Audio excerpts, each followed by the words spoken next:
Hi everyone, my name is Chrissy. Just a brief notice, if anyone hears a fire alarm, we will have to leave the building, so as I'm in charge of your lives for this presentation, please do not run across the room or trip or anything so you can get out safely. Before we start, I would like to go over some OH&Fs as it is relevant to real life and online. Number 1. Please do not claim these images as your own. Credit the source, and the source is the YouTube video you have collected from to create your GIF. Number 2. Always credit the program you used if they ask. For instance, I normally use Premiere Pro, so I'd say Premiere Pro if someone asks me how I made a GIF, but you're just gonna say you used how to make a GIF. Or you're just gonna say GIF maker because we're gonna make a GIF on our website. Number 3, make sure you have fun. I thought I'd go through some technical explanations before we begin. Depending what level you are, you can skip this if you like, but if you do not know how to do these things, please listen. Number 1, how to save an image. First, if you're using a Mac PC, please press Command and right click at the same time to save an image to your desktop. But if you are using a Windows computer, all you need to do is right click to save an image, which is simpler, but at the same time it does the same thing. Number 2, how to copy and paste a video. To save a URL, which is a link to a video, you will need to do the same for saving an image. To copy a URL, you have to click copy and then paste when you go to the website, and that is how you copy and paste a URL to a different location. Now let's begin. How to make a GIF. If any of you ever wanted to create a movie to your friend via social media, messaging, or respond with a picture because you can't think of anything else to say, I know this happens to me on a constant daily basis. I'm here today to teach you how to make a GIF. Some people say GIF, which I absolutely dislike the pronunciation of, so I just prefer to call it a GIF. A GIF is an image file format. It was originally called the graphics interchange format. A GIF is a picture of the same seconds on repeat, like a loop, which is a loop on repeat on a constant basis. If you've ever taken a time lapse on your phone or a smartphone, you probably know what I'm talking about. If you don't really know, I'm going to show you an example from my point of view of what a time lapse is. I'm pretty sure you can see yourself right now, but as you can see, this is what a time lapse looks like. It's a little option on your little browser here, and to do a time lapse video, which is basically you just press the red button and then you press it again to stop it. And I'm going to show you what a time-lapse video looks like. A time-lapse video only loops once, but a GIF loops forever. So it keeps continuing on the loop, same thing. So yeah, this is what a loop looks like. But in a GIF, the loop loops more than once, so that's why I call it forever. And this is what a loop looks like.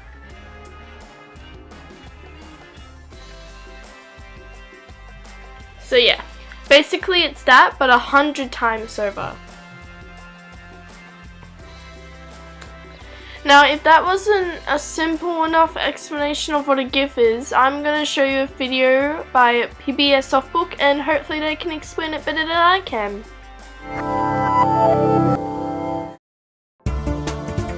GIFs were established as a free and sort of like usable part of the web. GIFs are great because it's a low barrier of entry. Anybody can play around and it's fun. The animated GIF for us was just a photograph that could move and existed forever. This is a photograph that is still alive, and so we were already thinking beyond the limitations of the file name.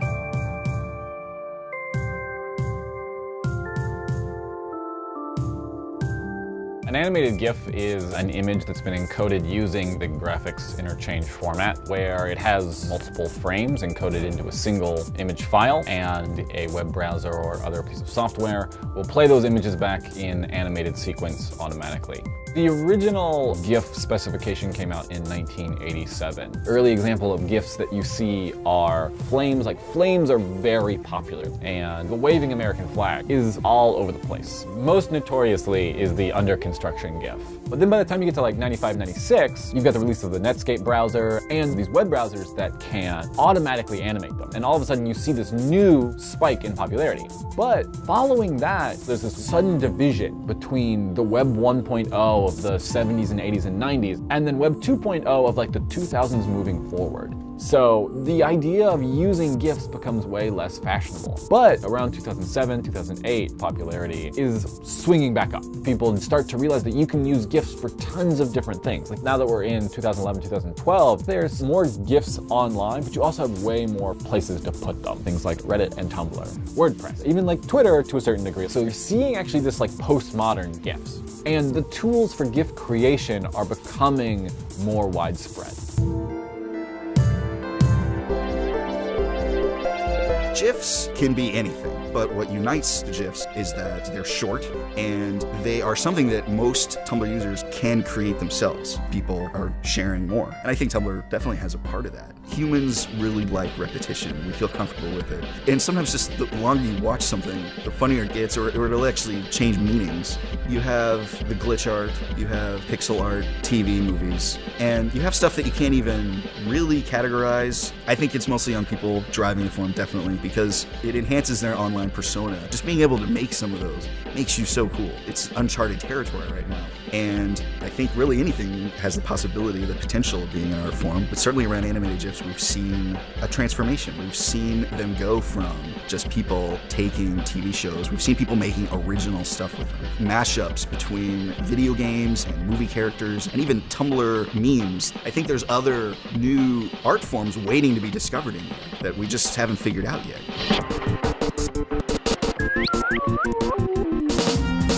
So we were doing fashion editorials, and that's all in magazines and things like that. And the fashion world really didn't latch on to the internet. So we wanted to push that. It makes sense that the web is there. Why put a still picture online? The image can now move. So instead of making still pictures, you would make animated pictures, and they would just go on infinitely forever.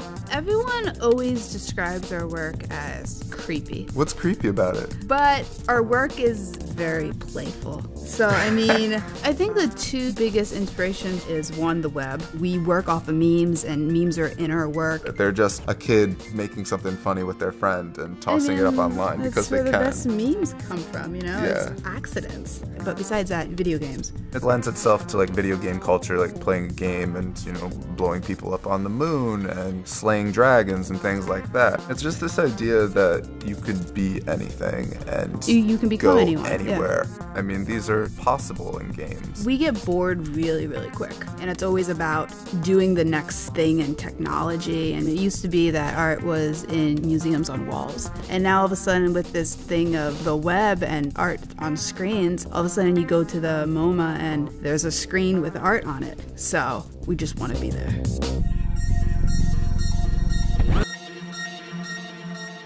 I think there's opportunities with this kind of hybrid medium to show people something they've never seen before, to have these moments that can just exist forever. It's like this little magical warp of time. We could live within a moment within that moment, like to dream of something and then create it in a camera and share it with people and let them dream with you just for a moment. It allows a moment to live on, and there's something kind of fascinating about that. Whatever that one thing is that is alive is what your eye's gonna go to. It sets the emotional impact of what the cinematograph will be. It's a big creative decision for us, like what moment to focus on. We have a cinematograph called Anna Sees Everything. She's watching the show and it's kind of like a little portrait of her. This is what she does for a living. So like watching the footage of Bill Cunningham, he didn't take a picture of every model that walks by. When he likes something, he likes it and he shoots it. And when he doesn't, and he doesn't even think about it. So like we get to learn something, and watching somebody for hours on end while we work on it, we understand them. It's so voyeuristic. You look, then you feel like you should look away, but then you can watch it, and so then you can watch it some more, and it's like, oh. The simplicity of it, I feel, is really beautiful, and We see it as an evolution of photography. If you think of all the ways that photography is displayed, these are areas that we want to go into. There's little parts of it that are alive, and you can choose to engage in depth into the art, or you can choose to just glance at it and it's there as if it's a photograph. And essentially something you've never seen before.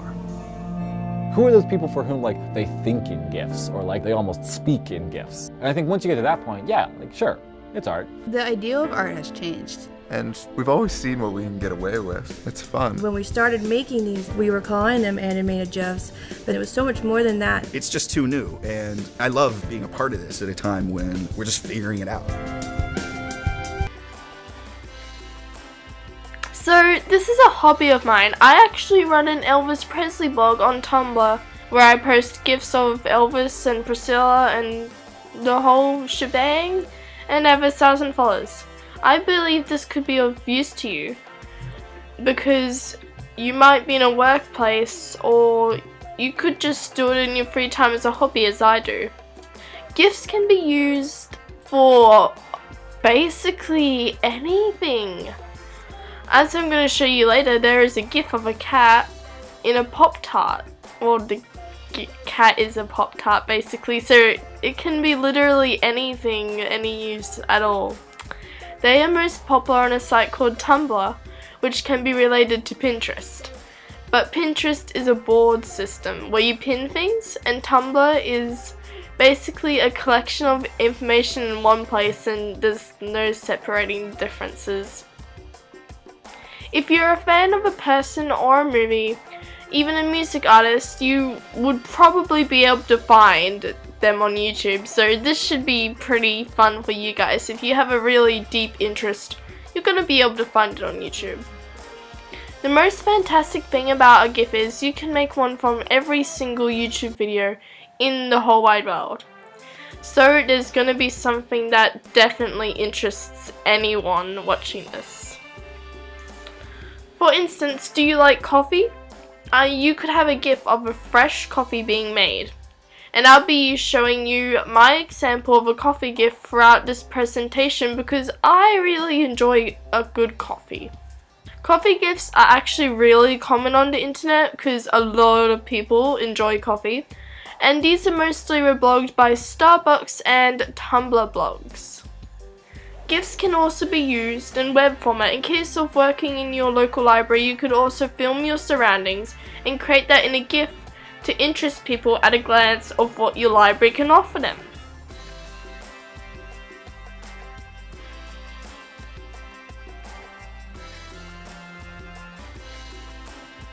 Step 1. Finding a video. You can search for basically whatever you want, it's your choice. If you don't know what to make a GIF of, choose a movie or a music video.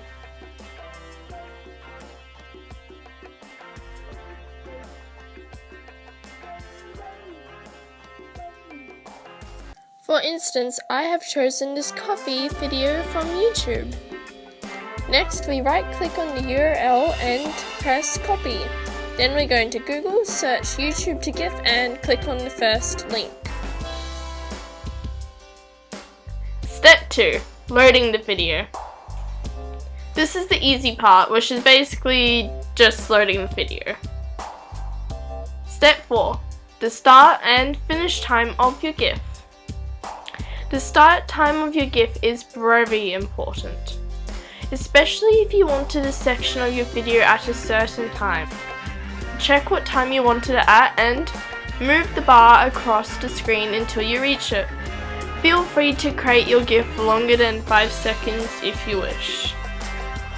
Although this means a longer saving time, it also means you have a longer GIF. I like to think that the site is watching the video while we wait to process it in its own computer generated format while we wait. Let's save the GIF now so you can use it when you message your friend. Now, before we close, I wanted to say how to save this GIF because it's pretty useless having a GIF on a site and not having it in your hand. Well, metaphorically in your computer, not in your hand, because it's electronic, but yeah. Right click or right clicking command and save the image as, and then choose the name of your GIF that you want it to be, so write that down if you want to rename it before you save it, and then you can press save. Step 6. Well, this is your finished GIF. Well done, and as you can see, it loops.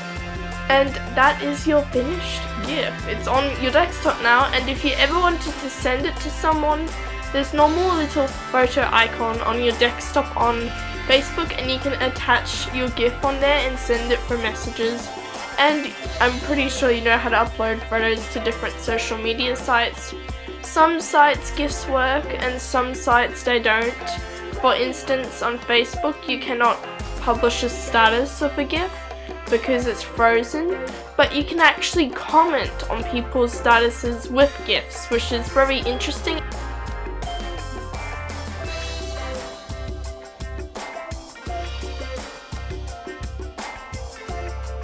But if you ever wanted to make more advanced GIFs, I would suggest Photoshop to make these.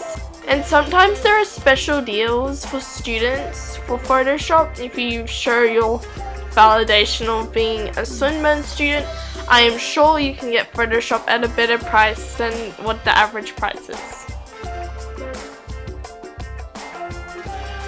I wanted to break up the third activity, which is the conclusion, with the famous neon cat GIF. I'm going to show you a really short video of what is normally on a loop for 24 hours or even 15 minutes depending how long you want to watch it.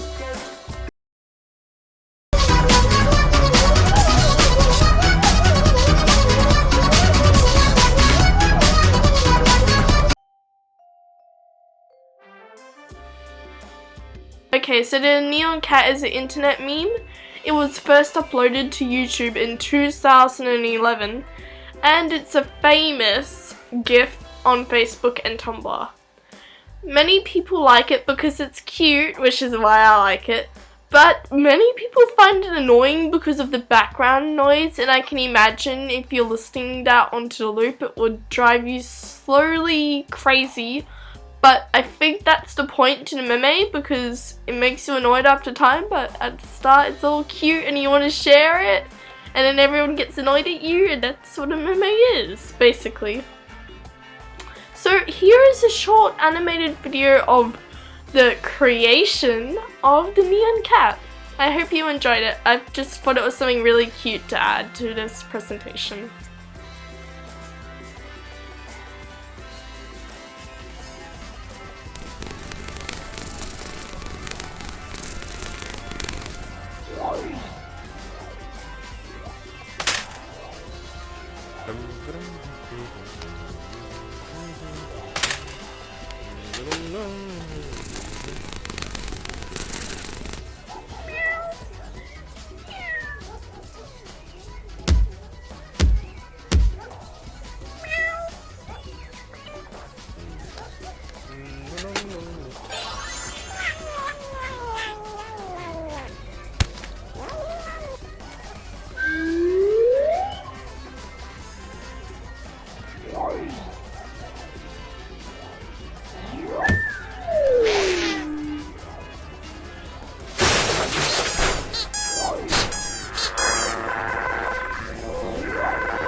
So thank you for listening to me today, guys and girls. I hope I've made making a simple GIF seem easy to you.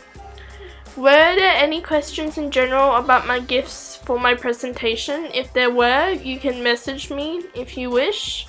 But yeah, I'm assuming you all did fine because no one's saying anything, so I hope to see your gifts posted online soon.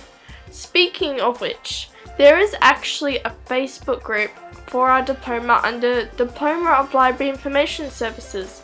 Some of you have actually already joined, as you can see from the members list, which is quite cool. We've already shared some information about a course and what things were due, but I believe we can exchange lecture notes, assessment questions, and meet more people from our diploma that are online students, for example. So I hope to see you on the Facebook group soon. Feel free to message me if you had any statements regarding feedback or questions, or if you just wanted to send me your brand new gift. So thank you for listening today, and I hope you've enjoyed your time with this tutorial. Thank you for listening. Hi there, thank you for watching How to Make a Facebook Page. Here are a few bloopers that happened to be throughout my video, and I still thought they were cute to include, so thank you for watching, and here are a few funny clips to make your day better.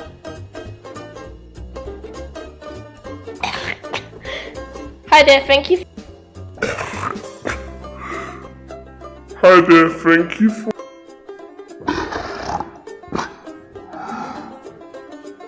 Hi there, thank you for. Rate that in a gift to interest people in a glance. Buster. Buster, you're ruining my work!